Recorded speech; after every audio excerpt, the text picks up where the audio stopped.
नमस्कार दोस्तों, आज हम पर्यावरण में वैकल्पिक ऊर्जा के अंतर्गत जो टॉपिक है हमारा ऊर्जा और उसके संसाधन। ठीक है, तो इसको देखते हैं। तो सब ऊर्जा संसाधन को हम दो तरह से प्रयोग करते हैं। ठीक है, मुख्यतः इसके प्रश्न जो है स्टैटिक प्रश्न आते हैं, डायनामिक प्रश्न बहुत कम रहते हैं और यहाँ से एक दो प्रश्न 100% मिलते हैं। तो वनडे एग्जाम में तो रखा हुआ ही मिलेगा। और साथ ही अगर आप जो है आयोग के उत्तर प्रदेश आयोग हो चाहे उत्तराखंड आयोग हो, वहाँ से आपको प्रश्न इसके देखने को मिलेंगे। इस टॉपिक से आपको प्रश्न बहुत ही इजीली मिलता है, बस आपको थोड़ा सा समझना है। ठीक है, तो हम इसके संसाधनों के बारे में बात कर रहे थे, चलिए थोड़ा सा हम इसमें बता देते हैं जनरली इसको पहले, फिर प्रश्न को हल करेंगे। ज़्यादा डीप में नहीं बताना है, बस सिंपल सा कि ऊर्जा संसाधन को हम दो तरह से देखते हैं, एक नवीकरण ऊर्जा संसाधन और एक अनवीकरण ऊर्जा संसाधन। ठीक, तो नवीकरण ऊर्जा संसाधन कौन कौन, इसके अंतर्गत क्या क्या आते हैं, बस यही अगर जान लिया तो आप इसी से क्वेश्चन को क्लिक कर देंगे। तो इसको चाहें तो आप नोट कर लीजिए। नंबर एक इसमें जो नवीकरण ऊर्जा संसाधन में आता है सौर ऊर्जा आएगा। अच्छा चलिए पहले ये जान लीजिए कि नवीकरण ऊर्जा होता क्या है। ठीक, जो प्रकृति से हमें डायरेक्टली मिले, जिसमें मानव हस्तक्षेप ना हो। ठीक है, नेचुरली जो प्राप्त होगा वो नवीकरण ऊर्जा संसाधन होगा, और जिसको मानव अपने हस्तक्षेप के बाद उसको प्राप्त करेगा उसको अनवीकरण ऊर्जा संसाधन कहते हैं। ठीक, नवीकरण ऊर्जा के संसाधन के उदाहरण को देख लीजिए। जैसे सौर ऊर्जा हो गया, पवन ऊर्जा होगा, जल विद्युत हो गया, बायोगैस हो गई, भूतापीय हो गया, कचरे से उत्पादित ऊर्जा हो गई, और ज्वारीय ऊर्जा। ज्वारीय ऊर्जा जो समुद्री ऊर्जा जो रहती है उसको बोला जाता है। ठीक है, वहीं अनवीकरण ऊर्जा संसाधन देखते हैं तो इसमें मुख्यतः 5 ही रहते हैं, जैसे कोयला, पेट्रोल, प्राकृतिक गैस, परमाणु ऊर्जा, सेल गैस। ठीक, तो ये अनवीकरण ऊर्जा संसाधन हो गए।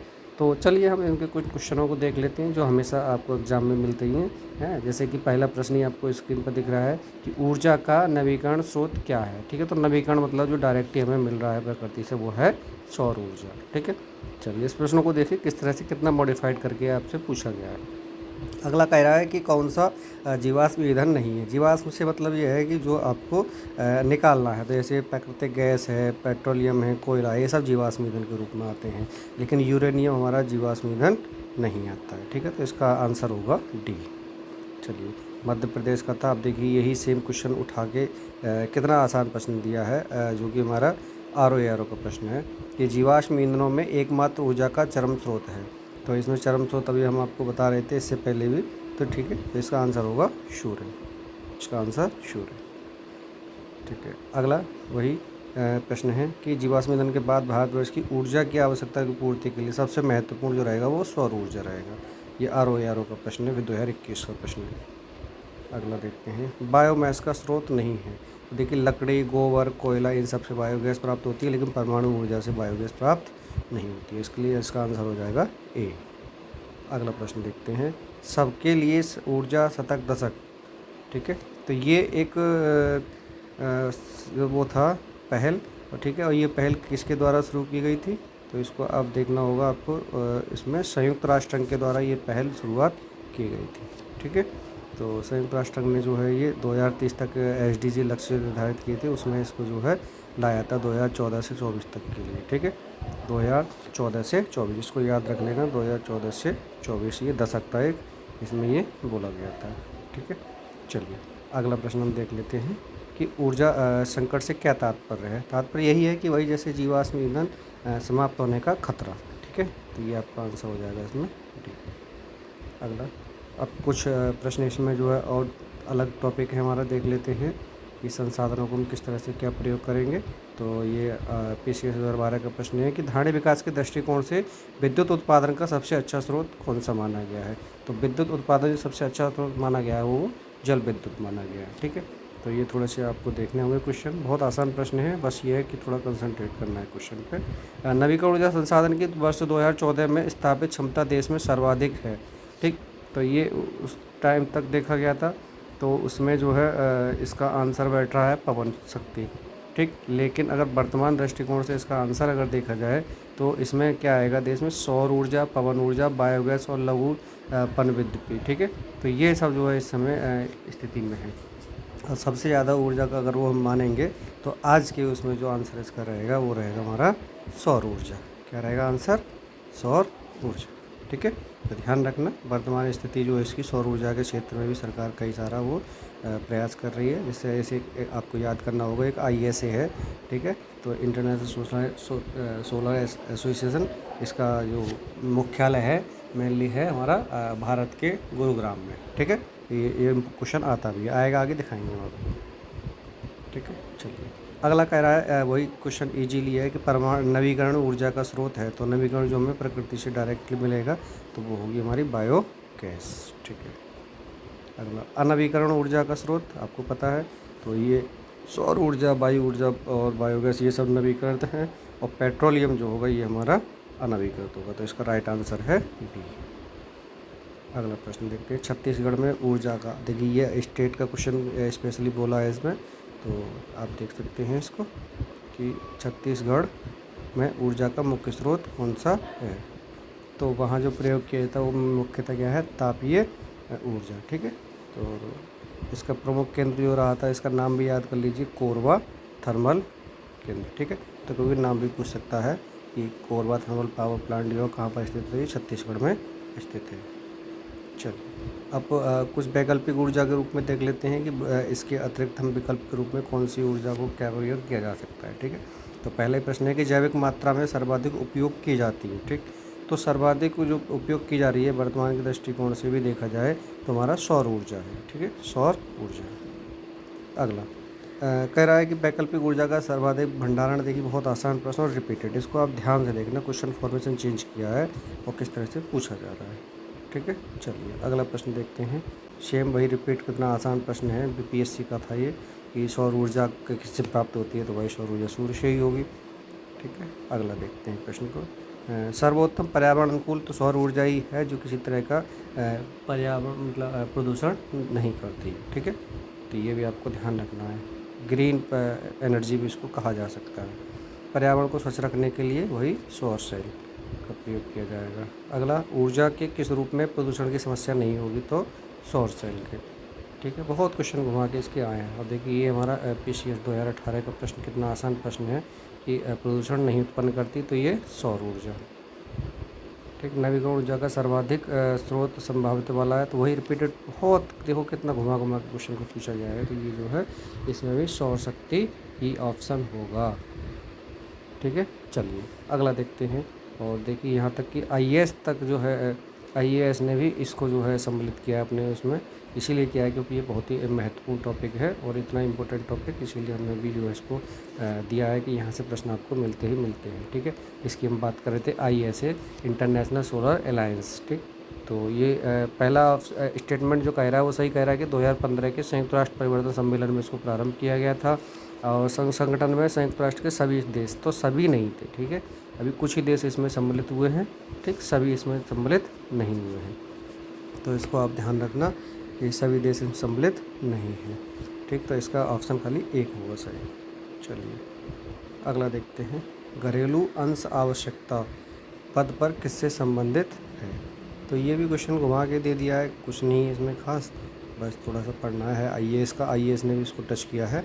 तो हमारे देश में सौर शक्ति उत्पादन का विकास करने से है, ठीक है, किससे है, हमारे देश में सौर शक्ति उत्पादन का विकास करने से संबंधित है, ठीक है। अगला प्रश्न देखते हैं, अंतर्राष्ट्रीय सौर संगठन, फिर से वही आ गया कि ISA, तो ISA सबसे पहले कहाँ हुआ तुम्हारा, नई दिल्ली, ठीक है, नई दिल्ली में इसका जो है आयोजन हुआ था। अगला प्रश्न देखते हैं, हाल ही में एशिया और प्रशांत महासागर की परियोजना को बढ़ावा देने के लिए किस अंतर्राष्ट्रीय संगठन के साथ समझौता किया था, ठीक। तो ये BPSC का प्रश्न है, और इसमें जो है एशियाई बैंक थी, एशियाई डेवलपमेंट बैंक, इसके साथ ये समझौता किया गया। आई थिंक ये जो है 2018 का टाइमिंग का है ये क्वेश्चन, तो करंट बेस्ड क्वेश्चन है ये।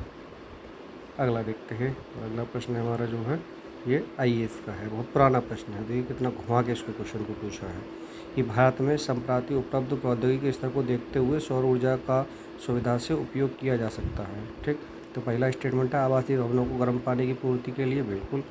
लघु सिंचाई परियोजनाओं के लिए भी, ये भी सही है। और अगला कह रहा है कि सड़क प्रकाश के लिए, हाँ बिल्कुल व्यवस्था हो सकती है। कुछ गाँव और छोटे नगरों में के समूह में बिजली की व्यवस्था करने के लिए, ठीक है। तो ये अगर वर्तमान दृष्टिकोण से देखा जाए तो इसके चारों ऑप्शन ठीक बैठ रहे हैं, लेकिन उस समय की स्थिति से 96 का क्वेश्चन था तो ये फोर्थ इसमें गलत माना गया था, लेकिन वर्तमान में ये चारों ही सही हैं। ठीक है, अगला विश्व का प्रथम पूर्ण रूप से सौर ऊर्जा से संचालित अंतर्राष्ट्रीय हवाई अड्डा। ठीक, तो ये क्वेश्चन अब जो भी सौर ऊर्जा से संबंधित रहेंगे, करंट क्वेश्चन था ये, तो ये देख सकते हैं आप। ठीक, तो इसमें जो पहला रहा था हमारा वो कोच्चि था, कोच्चि हवाई अड्डा। ठीक है, अगला प्रश्न देखते हैं कि 100% सौर ऊर्जा स्वास्थ्य केंद्र वाला कौन सा ज़िला है। तो ठीक है, ये चेन्नई का है, मतलब ये करंट का क्वेश्चन है, मैंने हम डाल दिया है, फिर भी यहाँ पे क्या आप देख सकते हैं एक तरह से। ठीक है, चेन्नई। चलिए अगला, हाँ वही 100% भारतवर्ष का पहला केंद्र शासित, तो केंद्र शासित जरूर याद कर लेना, ये प्रश्न आएगा। ठीक है, ये देखिए 2 बार रिपीट हो गया, हालांकि उस टाइम का करंट क्वेश्चन था, लेकिन फिर भी ये रिपीट गया। तो द्वीप जो है ये 100% कैसा हो गया, केंद्र शासित राज्य हो चुका है। ठीक है, अगला वही प्रश्न अब यहाँ शहर की बात कर रहा है, तो थोड़ा सा हमें देखना होगा, शहर भी इसने द्वीप को माना है। ठीक है, तो द्वीप ही हमारा इसमें शहर माना है। चलिए अगला देखते हैं, गुजरात में भारत का विशालतम सौर पार्क है। स्टेटमेंट बेस्ड क्वेश्चन है, करंट का क्वेश्चन है। ठीक है, अगला कह रहा है केरल में पूर्णतः सौर शक्ति का अंतर्राष्ट्रीय हवाई अड्डा है। हाँ ये तो सही है, जो केरल में तो स्थित है। ठीक, लेकिन गोवा में भारत की विशालतम तैरती हुई और प्रकाश परियोजना है, तो ये दोनों ही गलत है। ठीक है, तो इसका आंसर केवल दूसरा बन रहा है। आईएएस का प्रश्न है, 2022 का ही है, करंट का क्वेश्चन मिला के पूछा है ये। आईएसए का सचिवालय वर्तमान में कहाँ पे है, तो गुरुग्राम में, हरियाणा। ये आपको याद कर लेने, ये हम बता गए थे आपको। ठीक है, शुरुआत में हमने बताया था। अगला प्रश्न देखते हैं कि भारत में प्रकाश वोल्टिक सेल इकाई को प्रयोग में आने वाले सिलिकॉन वैभव का दुनिया में तीसरा सबसे बड़ा उत्पादक देश है। ठीक, और सौर ऊर्जा उत्पादक का भारतीय निर्माण के द्वारा किया जाता है। देखो दोनों क्वेश्चन ये गलत है, हालांकि करंट के क्वेश्चन है, तो इसीलिए दोनों ऑप्शन भी गलत है। अगला, तो अगला अब हम जो है इसमें देखते हैं बायोडीजल के बारे में। बायोडीजल भी एक ऊर्जा के रूप में प्रयोग किया जाता है।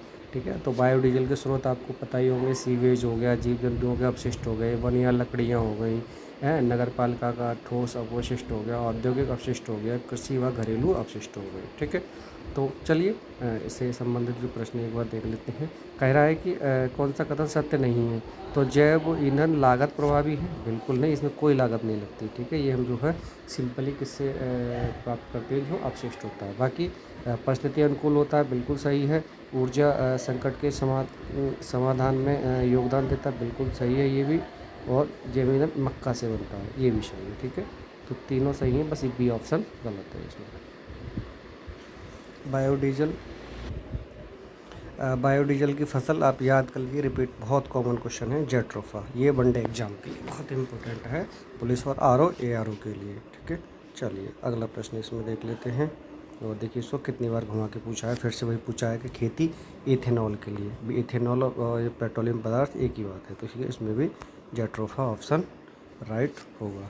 ठीक है, देखिए यहाँ थोड़ा सा सुधार करना होगा, इसमें पूछा गया है कि इथेनॉल के लिए। ठीक है, तो बाकी जो बायोडीजल के लिए हैं, बायोडीजल के लिए आप इसको नोट कर लीजिए, जेट्रोफा, पोगामिया और सूरजमुखी, ये तो होती हैं हमारी बायोडीजल के लिए। और मक्का ही एक ऐसी अकेली खेती है जो इथेनॉल के लिए प्रयोग की जाती है। ठीक है, तो इसका राइट आंसर बी होगा। ठीक है, ये सारे बायोडीजल से। ठीक है, अगला देखते हैं। और ये अगला प्रश्न ये 2012 का है। कह रहा है कि जीव भार गैसीकरण को भारत में ऊर्जा संकट के धारणीय फलों में से एक है, तो कौन सा कथन सही है।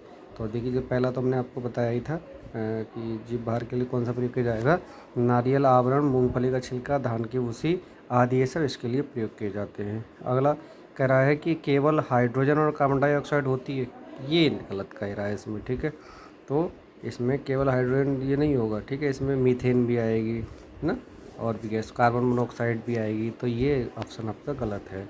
अगला कह रहा है कि ज्वलनशील गैसों का ऊर्जा उत्पादन में सीधे ही उपयोग करते हैं, लेकिन दहन इंजनों में नहीं, तो ये सब जगह प्रयोग हो जाते हैं भाई, तो इसीलिए जो है, और ये सामान्यता होता है, इतना कोई ज्वलनशील भी नहीं रहता है। ठीक है, तो ये ऑप्शन आपका गलत हो गया, खाली एक ऑप्शन इसमें सही है, खाली एक, पहला।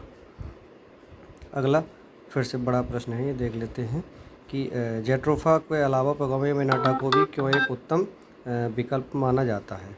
ठीक है, तो देख लीजिए, ऑप्शन इसके दो दे रखे हैं। तो पहला प्रश्न है कि भारत के अधिकांश शुष्क क्षेत्रों में पेगोनिया प्राकृतिक रूप में पाया जाता है, बिल्कुल सही कह रहे हैं। और पेगोनिया के बीजों में लिपिड अंश बहुतायत में होते हैं, जिसमें से लगभग आधा ओलिक अम्ल होता है। ठीक है, ये दोनों ही ऑप्शन इसके सही हैं। अगला ये कंपोस्ट के संदर्भ में सही नहीं है। ठीक है, चलिए, तो कौन सा कथन इसमें सही नहीं होगा ये देखना है हमें। पहला ऑप्शन इसमें कह रहा है कि इसमें जैव निम्नीकरण कचरे का अपघटन गड्ढे में होता है। हाँ, बिल्कुल गड्ढे में ही इसका प्रयोग किया जाता है। इसमें कार्बनिक पदार्थ और तत्व अधिक मात्रा में उत्पन्न होते हैं, बिल्कुल सही है।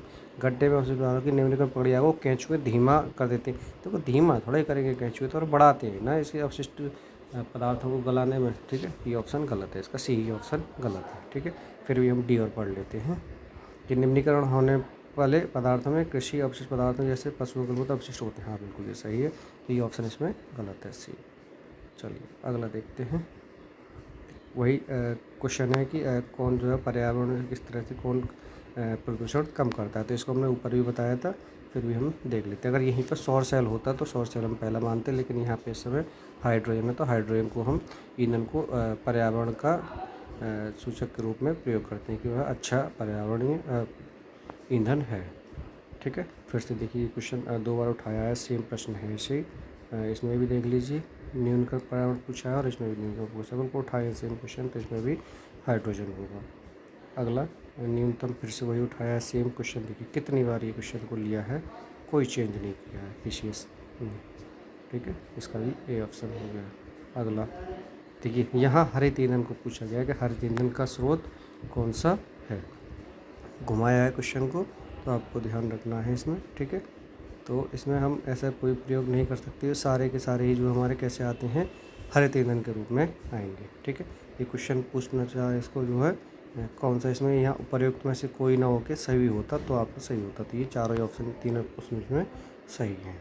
अगला फ्यूल सेल जिसमें हाइड्रोजन समृद्ध ऑक्सीजन पैदा करते हैं, तो इसमें हमें विचार करना है और देखना है कि कौन सा क्वेश्चन इसमें सही है। ठीक है, तो चलिए, यदि शुद्ध हाइड्रोजन का उपयोग ईंधन के रूप में होता है तो फ्यूल सेल बाई प्रोडक्ट के रूप में ऊष्मा एवं जल का उत्सर्जन करता है। बिल्कुल ही आपका स्टेटमेंट सही है।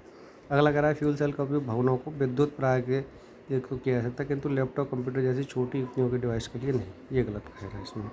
अगला प्रश्न देखिए कि विद्युत फ्यूल सेल प्रत्यावर्ती धारा के रूप में विद्युत उत्पादन करता है, तो ये भी हमारा गलत है, खाली इसका एक सही होगा।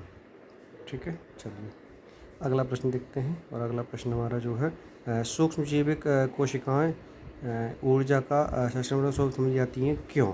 ठीक है, तो क्यों समझी जाती हैं, तो इसके कुछ स्टेटमेंट देख लेते हैं तीनों को। तो पहला ऑप्शन कह रहा है कि ये जीवित जीवों को उत्प्रेरक के रूप में प्रयुक्त कर कुछ सब्सटेंसों से विद्युत उत्पन्न करती हैं, बिल्कुल सही। ये विविध प्रकार के अजैविक पदार्थ सब्सटेंसों के रूप में प्रयोग होती हैं। ये जल का स्रोत और विद्युत उत्पादन करने में आवश्यक जलस्रोत को स्थापित करती है, तीनों ही ऑप्शन में सही हैं। ठीक है, चलिए एक प्रश्न और इसको हम देखते हैं, बहुत डीप प्रश्न है ये। ठीक, और आपको देखना बहुत आसान प्रश्नों को हमने समाहित किया, ज़्यादा कठिन क्वेश्चनों को नहीं किया है। कह रहा है शैवाल आधारित जैव ईंधन का उत्पादन संभव है, लेकिन इस उद्योग के संवर्धन में विकासशील देशों की क्या संभावित सीमाएं हैं। पहला कह रहा है शैवाल आधारित जैव ईंधनों का उत्पादन केवल समुद्रों में। हाँ देखिए, शैवाल तो केवल समुद्रों में ही पाए जाते हैं, ये क्या गलत कह रहा है भाई, गलत है। ठीक, तो इसीलिए जो है शैवाल इसमें इसीलिए गलत हो गया क्योंकि महाद्वीपों में नहीं, तो महाद्वीपों में तो पाया जाता है, तो ये इसीलिए गलत हो गया ऑप्शन।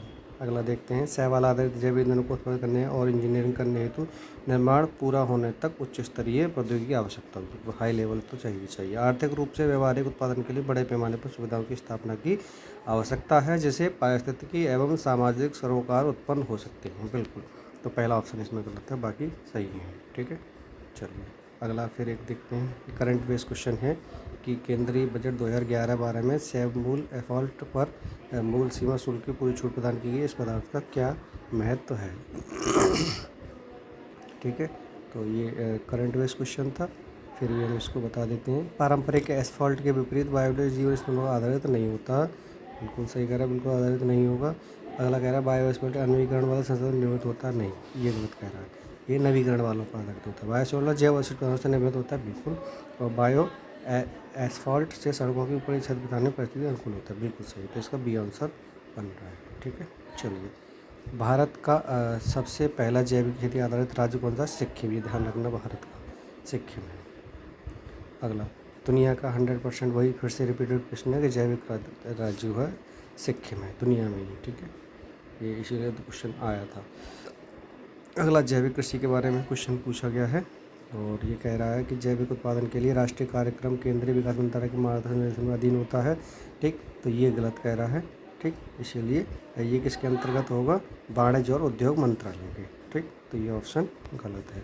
अगला, NPOP के क्रियान्वयन के लिए कृषि प्रसंस्करण सचिवालय के रूप में कार्य करती है, बिल्कुल सही है। सिक्किम का पूरा जैविक राज्य पहला राज्य ऐसा है जो जैविक वाला है, ठीक है। तो इसका ऑप्शन हो जाएगा बी, 2 और 3। चलिए, अगला प्रश्न है और ये आई थिंक इस चैप्टर के शायद ही अंतिम प्रश्नों की ओर हम चल रहे हैं कि नाभिकीय शक्ति योजनाओं के अंतर्गत पर्यावरणीय प्रभाव जिनका अध्ययन किया जाना तथा हल निकाला जाता है, तो वे क्या होंगे? ये पहले पढ़ लीजिए। वायु, मृदा और जल का रेडियो प्रदूषण, सही है। वन अवरोहण और तथा पेड़ पौधे एवं जंतुओं की क्षति, बिल्कुल सही है। रेडियो अपशिष्टों का निस्तारण, इसके 3-4 ऑप्शन सही है, 3 ऑप्शन ठीक है, ठीक है। कोयला आधारित तापीय विद्युत घर वर्षा में अंशदायी होते हैं और इसका कारण है कि कोयले के जलने से कार्बन की ऑक्साइड्स उत्पन्न होती हैं। नहीं, देखिए इनका कोई संबंध नहीं बन रहा ना एक दूसरे का, वैसे हैं दोनों सही, ठीक है। तो स्पष्टीकरण इनका सही नहीं हो रहा है, तो इसका आंसर हो गया बी। चलिए, भूतापीय ऊर्जा का स्रोत नहीं है, इसमें पूछा है कि स्रोत नहीं है, तो ये हिमालयी क्षेत्र में नहीं होगा, ये आपका इसमें गलत है, ठीक है। हिमालयी क्षेत्र नहीं होगा, नहीं हिमालय नहीं, गंगा का क्षेत्र, ठीक है। कौन सा होगा इसमें? गंगा का डेल्टा क्षेत्र, ठीक है।